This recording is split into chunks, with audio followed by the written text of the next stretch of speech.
Welcome all. So, we are in the chapter where we are dealing with the multi-degree of freedom systems subjected to blast. So, in this chapter we are looking into how to analyze the multi-degree of freedom system subjected to blast. We have looked into the design charts, we have looked into how to do the numerical integration. After that we looked into the formulation for predicting the pressure, for predicting the time of blast loading. And continuing from that, we looked into one example where we reduced a multi-story building and did the element wise analysis. So, we will continue with the chapter. So, today we are looking with a software. Okay. So, what we have done is that we have developed a software. Okay. So, this is a capacity based design software. Okay. We call it CBDS. Okay. So, this is a user friendly software, okay, which we have developed by ourselves. Okay. And here what we can do is that we can design beam, we can design column, we can design slab. Okay. So, the basic structural elements we can design using this software. Okay. What we will also do is that we will make this software readily available for you from our website. Okay.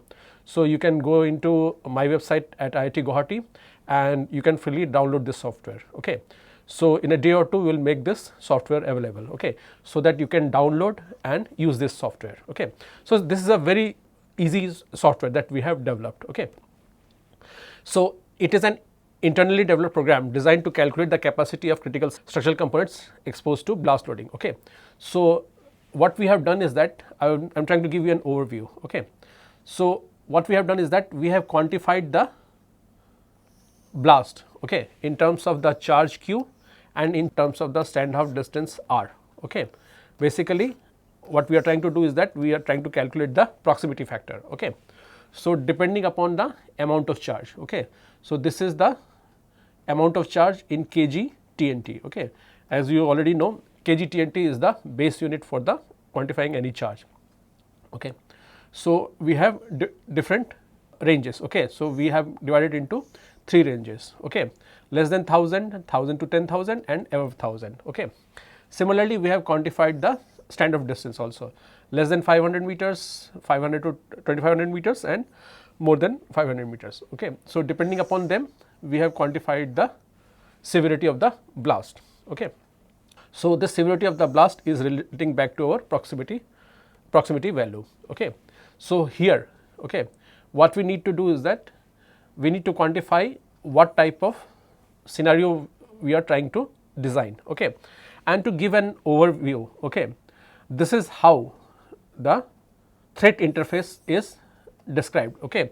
In many of the books or in many of the literature, this is how the threat intensity is determined depending upon the standoff distance and the amount of charge. Okay. So, we have used this base quantification to develop our own values. Okay. And based on these values we can design the beam, we can design column, we can design slab, okay, up for the different threat levels. Okay. So, this is an easy software which you can use to design the base structural elements. Okay. So, this is a sample design. Okay. So, here we are showing one interface of a sample design for an RCC beam and column. Okay. So, this is for the RC beam, this interface is for the RC beam, this interface is for the RC column. Okay. So, what are the input parameters? Input parameters is very simple, length of the beam, okay, whatever is the requirement of your length. Okay. So, this will be an architectural requirement or requirement from any user perspective. Okay. So, this will be an input. Okay. Then what we need to do is that we need to tell the software what is the blast threat level. Okay. Is it low threat level, medium threat level and high threat level. Okay. And you can go back and relate to this table. Okay. Either this table for quantifying this thing and this table is essentially coming from this chart. Okay. So, where different types of threat levels have been determined. Okay. So, using this chart we have made our own table. Okay. So, depending upon what is the amount of charge and what is the standoff distance, you can put the threat levels as low threat level, medium threat level or high threat level. Okay. So, length of the beam, threat level and the performance level required. Okay. So, if you are designing a beam, okay, whether you want the beam to remain in the elastic level, okay, go to the elastoplastic behavior or be in the fully plastic zone. Okay. So, what type of behavior is required? Okay. So, these are the essential 3 parameters that we need to input, that is all. Okay. And then you press the button design. Okay. And what it is going to give you is, it is going to give you the grade of the concrete, grade of the steel, depth of the section, that is the cross sectional property of the section, width of the section and the clear cover. Okay. So, these are the sectional properties. Then it will also tell you the number of diameter of the bar in tension, number of bars, spacing of the tensile bars, okay, diameter of the compression bars, basically this bars and this bars, and the stirrup configuration, and it will also give you an drawing also. Okay. So, in this way, using this very simplistic software, we can design our beam. Okay. Similarly, we can design the column also. For the column, same thing is being followed. Okay. We need the length of the column, we need the threat level of the column, okay, what is the threat level that column is subjected to, and then what is the performance level we are designing for elastic level, also plastic level, or for the fully plastic level. Okay. So, it will tell you the grade of the concrete, grade of the steel, depth of the section, basically the cross sectional parameters of the section, okay, the cross sectional properties, okay, and the bar configuration. Okay. So, this is how the column design will come. Okay. So, in both the scenarios, beam also and column also, only 3 input parameters are required. Okay. So, this is a very powerful software which can be used with ease. Okay. So, we will put this software for free download, you can use it, the software, for your own design purpose also. Okay. So, similarly, there is a model for the design of slab also. Okay. So, this software contains a module for the design of slab also. Okay. You can download the software and again look into the design module for the slab also. Okay. So, we have the beam module, we have the column module, and we have the slab module. Okay. So, using this software, you can design your any type of structure. Okay. Only thing is that you need to tell the architectural requirement as the length of the structure and the threat level it is subjected to, and the performance level, okay, elastic, elastoplastic or plastic. Okay. And it will give you all the configuration. Okay. So, moving ahead. Okay. So, what we can do? Okay. Now, we can also use the finite element software, okay, to model the blast loading. Okay. In the earlier chapters, we have already seen flavor of the blast loading. Now, we will try to do it with more details. Okay. So, whichever software you are using, okay, there is always a limitation if we put the blast loading as a pressure loading. Okay. So, normally what is done in the conventional softwares? Okay. In the conventional software, what will happen is that there will be a beam, okay, any structural element, okay, and in that structural element, it will be subjected to certain blast loading. Okay. So, the blast loading is there. Okay. So, how the software interprets? Okay. What the software is going to do is that to define the blast loading, we will tell the amount of charge Q, okay, and then the standoff distance will be calculated by the software depending upon what is the location of the charge and what is the location of the structure. So, it will calculate R. Okay. So, depending upon Q and R, okay, it will calculate the pressure using any conventional formulation. Okay. It can use Conweb or it can use any other formulation depending upon what that software is doing. Okay. So, using Conweb, it will calculate the pressure and it will calculate T. Okay. So, basically it is going to calculate the pressure time history, okay, from this Q and R parameters. So, this pressure time history, depending upon which area we choose, okay, this is going to put the pressure time history on the surface, okay, as a UDL. Okay. So, it will put this pressure as a uniformly distributed load. Okay. Then our simulation will start. As the simulation progresses, depending upon the strength of the structure, okay, the RU with respect to the blast intensity P, okay, the structure might go into the elastic region, it might remain in the elastic region, it might go to the plastic region, elastoplastic region, or it might go to purely plastic region. So, what happens is that if it is going into the, so this was our initial structure and now this is going into the plastic region. Okay. So, what will happen is that some elements, okay, depending upon the intensity of the blast, will fail. Okay. Once the element fails, okay, so in most of the software what will happen is that this part will be deleted. Okay. If you can see closely out here, you can see that this part has eroded, okay, or it has been deleted. Okay.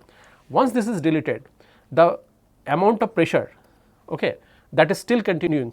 So, that contact is lost. Okay. So, if we do the simulation in the conventional way, what we will be doing is that we will be underestimating the effect of the blast. Okay. So, in order to circumvent this problem, what we do is we put the structure, we put our entire structure, okay, in a fluidic space. Okay. So, here what you can see is, here if you look, so this is the structure that is inside. So, this is my structure, and here you can see this is inside a fluidic space. Okay. So, basically we put the structure in an air surrounding. Okay. So, this is the air mesh, we are calling this thing as the air mesh, and this gray thing is the structure. Okay. So, we put this entire structure in the air mesh, and at the interface of the structure and the air, okay, where we have to apply the blast, we apply the blast at the interface. Okay. So, in this sense what is going to happen is that even though the structural element, okay, if it gets eroded or deleted, okay, the contact between the blast pressure and the structure is not lost. Okay. So, it is still able to take the effect of the ongoing blast waves. Okay. So, this is a FSI type of interaction, okay, a fluid structure interaction. Okay. So, this is roughly called a FSI model, okay, fluid structure interaction. Okay. So, this is the conventional model, okay, that we use for simulating our blast. Okay. So, here our structure is an Lagrangian mesh and our fluidic space is an Eulerian mesh. Okay. So, this is also called an arbitrary Lagrangian Euler formulation or ALE formulation. Okay. So, this is arbitrary Lagrangian is our structural element, E is Eulerian, which is our fluidic space. Okay. So, this is also called an ALE simulation. Okay. So, in this way we can simulate our structures, okay, using the ALE formulation. So, that circumvents the problem of deletion which normally occurs in most of the softwares. Okay. So, whenever we are doing a blast simulation, if we need to have an accurate representation, we need to do an ALE simulation or an FSI simulation. Okay. Moving ahead. Okay. So, here, okay, here what we have done is that, okay, so we have performed an ALE simulation for this structural element, okay, and we are showing the various responses. We are showing the energy of the system with respect, energy variation with respect to time. We are showing the deformation of mid height of an example column. Okay. We have taken an example column and we are showing how the displacement varies at the mid height. Okay. So, using this formulation, okay, we can also check, okay, the accuracy of the various equations. Okay. So, we know how to predict the analytical deformation, okay, and using any conventional finite element software such as we are using LS-DYNA, okay, we can also calculate the deformation using the finite element formulation. Okay. So, using this analytical model we can compare the difference between the analytical and the finite element formulations. Okay. So, this way also we can use the finite element simulation to develop our analytical models. Okay. Okay. So, now similar thing we have done for an RCC beam. The earlier example was for an RC column. Okay. So, now we are doing the similar thing for an RC beam. Okay. We are calculating the energy, we are calculating the deformation, and then we are trying to develop the analytical models and compare with the finite element simulations. Okay. So, since the number of experiments, okay, the number of available experiments in the literature is very less, okay, and plus also to do a blast experiment, okay, this is also very tricky also. It requires many safety certificates, or a tight grip on the charge is there. Okay. So, the charge will not be easily available. Okay. So, then what we do is that we rely back to the finite element simulation. Okay. Okay. So, this is an experimental test setup. Okay. So, what we are trying to do is that we are trying to compare the data that we gathered from this experimental test setup, okay, So, this test setup is available in the literature, okay, and we are going to see the finite element software, okay, how it validates with the experimental setup. Okay. So, this is the experimental setup, okay. This is the configuration of the column, okay, that was used, okay. The different parameters like height, breadth, depth, cover, reinforcement, everything is given, okay. So, what you can also do is that you can use this information, okay, and try to run your own finite element simulation and see how close you are able to match the experimental values, okay. So, here if we do the our finite element simulation, so this is the structure, okay, this is the shape of the structure after the experiment has concluded, okay, and this is the shape of the structure in the finite element, okay. So, you can see it is pretty close, okay. So, the behavior is pretty close, okay, it is not exact, but pretty close behavior is obtained, okay, and this is the comparison of the finite element simulation with the experimental data, okay. So, what here we are showing is the comparison of the maximum deformation of the column, okay, from the finite element as well as from the experiment, okay. So, this is not matching exactly, but still the behavior is captured, okay. So, in the same way you can refine your model, okay, you can use the different material models, okay, to get the exact behavior of the structure, okay. So, this way the finite element model can be used, okay, and again the finite element model does a multi-degree of freedom system analysis, okay. So, this is a very accurate method, okay, so which you can use to simulate the behavior of the structure under the blast loading, okay. Okay. So, here now we are taking up a example, we are trying to design a rigid frame structure, okay. So, this is a box type of structure, okay. So, it has, so this is a box type of structure, okay. So, this is the framing plan of the structure, okay. So, this is the roof area, okay, and these are the roof purlin, this is the roof purlin, this is the framing system, okay, this is the framing system, okay, this are the wall girts, okay. So, these are the different ways, okay, where the face of the blast load is being considered, okay. So, the structural members may deflect and eventually fail if the structure lacks sufficient ductility to absorb the blast induced deflection, okay. So, we allow the ductility in the structure, we allow the rotations and the rotations as well as the behavior into the plastic range, okay. So, that we use the ductility of the structure as an energy absorbing mechanism, okay. Adequate ductility is crucial to prevent premature collapse under explosion impact, okay. So, depending upon the performance of the structure, we allow certain ductility in our structure, okay. So, explosive engineers must understand all potential collapse mechanisms for effective and safe implosion planning, okay. So, here the structural orientation is given, okay. So, what does this mean, okay. So, if we remember our design principles, okay. So, in our design principle what we are saying is that we are using a weak beam strong column theory, okay.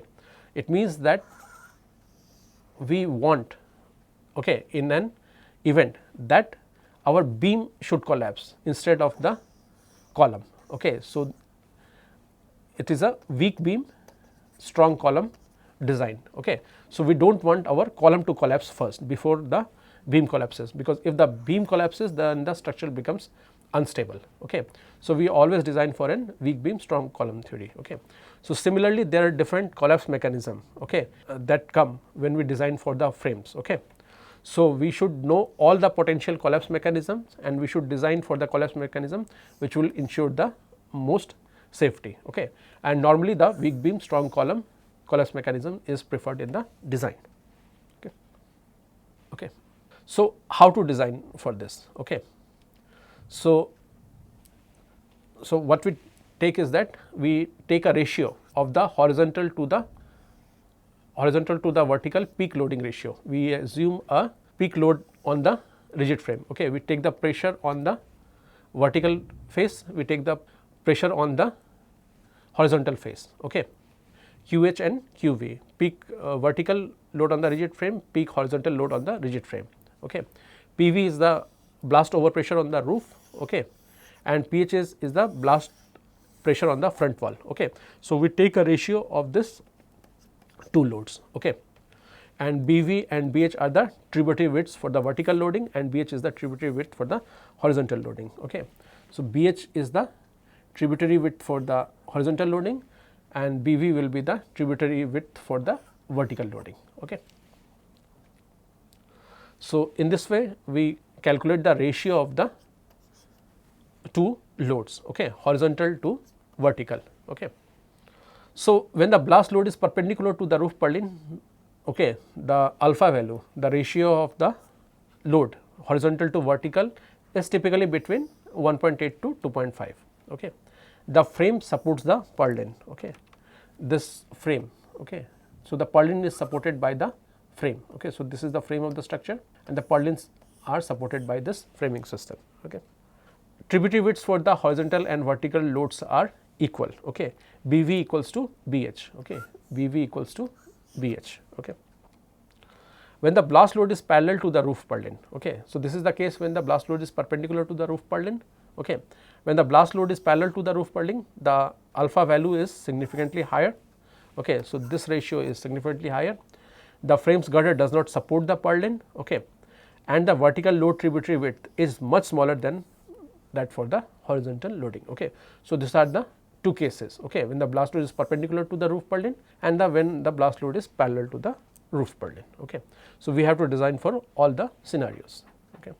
So, UFC 2005 provides efficient method for the preliminary design of blast resistant frames. Okay. So, the recommended dynamic load factors, okay, are 1.25 for the beam collapse mechanisms, 0.625 for the panel or mixed collapse mechanism. Okay. The natural period is sway mode is much longer than the individual modes. Okay. So, the natural mode of the structure, okay, it will be a side sway mode. Okay. So, this is the side sway mode. Okay. This is the side sway mode and this time period, okay, it is much longer than the time period of the individual elements. Okay. Therefore, the DLF for a full frame is smaller than for a beam mechanism. Okay. So, the dynamic load factor for a full frame, okay, will be smaller than for a beam mechanism. Okay. So, 1.25 is the dynamic load factor for the beam collapse mechanisms, okay, and 0.625 for the panel or the mixed collapse mechanism. Okay. So, remember earlier we were talking about the weak beam storm column theory. Okay. So, here this is the factor for the beam collapse mechanism, okay, when we assume that the beam is collapsing. Okay. And here we are assuming that our whole mixed collapse mechanism is going to occur. Okay. So, after that what we do is that we do a comprehensive frame analysis, okay, to ensure that the trial design meets the deformation limits and verify the adequacy of the member sizes under dynamic forces and moments. Okay. So, after that the peak load from analysis are used to finalize the element dimensions. Okay. So, first after the trial sizes are selected, okay, the frame's natural period and deflections are calculated. Okay. And after that the maximum deflections and rotation must stay within the specified limits. Okay. So, here what we do is that we start with the initial analysis. After the initial analysis, depending on we fix the collapse mechanisms. Okay. From the collapse mechanism we design the individual members. Once we have the individual members, we have the sizes. From the sizes we calculate the natural time period. From the natural time period again we go back and calculate the allowable deflections, okay, the maximum deflections, and we compare with the allowable deflections, and if they are within limits our design is safe, otherwise we need to again reiterate and continue with the design. Okay. So, these are the some of the allowable deformation criteria. Okay. So, for frame type of structure, okay, our deformation type, okay, so the maximum allowable deflection is h divided by 25. Okay. So, if this is the height of the structure, okay, so then the allowable deformation, okay, delta is h divided by 25. Okay. So, it should not be more than that. Okay. And the rotation, okay, So delta is the relative side sway deflection between stories. Okay, so this is delta, and theta. Theta is the maximum member end rotation in degrees measured from the end chord joining the member ends. Okay, so theta. So theta is restricted to 2 degrees for the frame analysis. Okay, and h star is the story height of the equivalent single degree of freedom system. Okay, the limiting resistance of the system is calculated by this equation. Okay, where W is equal to the equivalent static uniform load based on the dynamic load factor. Okay, and the equivalent elastic deflection is carried using this equation, and the maximum deflection is computed like this. Okay, where mu is the ductility ratio in the side sway deflection of the frame. Okay, so this way we can design and check our frames. Okay. So now we take a design problem. Okay, we take a design problem and let us see how to handle this problem. Okay, so what is given here? Okay, so here reinforced concrete. Okay, the structure is made up of RCC, reinforced concrete. It is fixed ended. Okay, these ends are fixed. Okay, it's a rigid frame structure. Okay, and it has 5 bays and 10 stories. Okay, so there are 10 stories out here, and it has 5 bays. Okay, like this. Okay, and it is subjected to in-plane horizontal pressure time blast loading as illustrated in figure 23. Okay, so this is the configuration of the structure, and in-plane horizontal pressure time blast is given. Okay, so the signature of the blast event. Okay, peak over pressure is this much. Okay, this is the value of the P naught, and this is the positive phase duration TD. Okay, so this is the positive phase duration. Okay, so the frame must be designed to withstand the multiple blast incidents. Okay, so the frame must be designed to withstand the different blast events. Okay, the design requirements. Okay, the structure must satisfy the reduced deformation limits, which are half of those allowed for personal protection. Okay, so the maximum relative deflection. Okay, so in the first table we saw this was the limits. Okay, so but for this particular structure it is said that it should satisfy the reduced deformation limits. It means that the deformation limits are further reduced. Okay, and which are half of those allowed for the personal protection. Okay, so these limits were for the personal protection. Okay, so here are the half limits for that. Okay, so earlier the rotation allowed was 2 degree, now it is become half, that is 1 degree, and this ratio was 25, so it has become half, so it has become 1/50. Okay, so this is the stringent requirements than the personal protections. Okay, so this way, depending upon the requirement of the user, okay, requirement of the performance of the structure, we can have our own deformation limits. Okay, we can change the deformation limits depending upon the requirement of the structure. Okay, so step 1, first what we do is that we calculate the peak loads such as axial load, shear load, and bending moments in the rigid frame structure. Okay, so for that, what is the loading assumed? Okay, here we are assuming that the capacity equals to demand. Okay, so what we do is that we take the pressure. Okay, and we argue that the structure should at least resist this pressure in the static sense. Okay, so this becomes the static load acting on the structure. So pressure we multiply with the tributary width. Okay, in order to get the loading. Okay, so we have multiplied the pressure with the tributary width to get the loading. Okay, so here if we say, okay, so this is the tributary width. Okay, so this is the tributary width. Okay, and we are assuming that the pressure is being applied like this. Okay, so we are getting the load in running meter. Okay, so after we put this loading for each columns. Okay, so there will be exterior columns. Okay, and there will be interior columns. Okay, for the exterior columns we calculate the shear force, we calculate the axial force, shear force, and the bending moment. Okay, similarly for the interior column we calculate the axial force, shear force, and the bending moment. Okay, so we have the values in the static sense. Okay, what we did was we applied the pressure as the loading to the structure. Okay, similarly for the exterior beams we calculate the axial force, shear force, and bending moment. For the interior beams we did the same thing. Okay. So once we have the values of the bending moment, shear force and axial force. Okay. So using our static analysis, we determine the size of the section. Okay. We can calculate the size of the sections, depend if we have been given a beam. Okay. And if we know the axial forces, shear forces and the bending moment applied on the structure. Okay. So all these quantities are known, we can calculate the section sizes. Okay. So here we arrive at the section sizes. Okay. So what we have achieved is that we have achieved the preliminary size of the section. Okay. So once we have this analysis, okay, we determine the stiffness and the sway deflection of the rigid frame. Okay. So stiffness of the each story. Okay. So there are, for each of them, okay, we use the equation 12 EI over L cube. Okay. Remember here we have a rigid frame, fixed ended rigid frame structures. Okay. So we are assuming this thing as a rigid frame structure. Okay. And here there are 1, 2, 3, 4, 5, 6. Okay. So for each of them, okay, the value of the stiffness become 12 EI over L cube, and since there are 6 members, okay, so it becomes 6. Okay. So the stiffness of each story becomes 6 cross 12 EI over L cube. Okay. So this is the value of the stiffness for each story. Okay.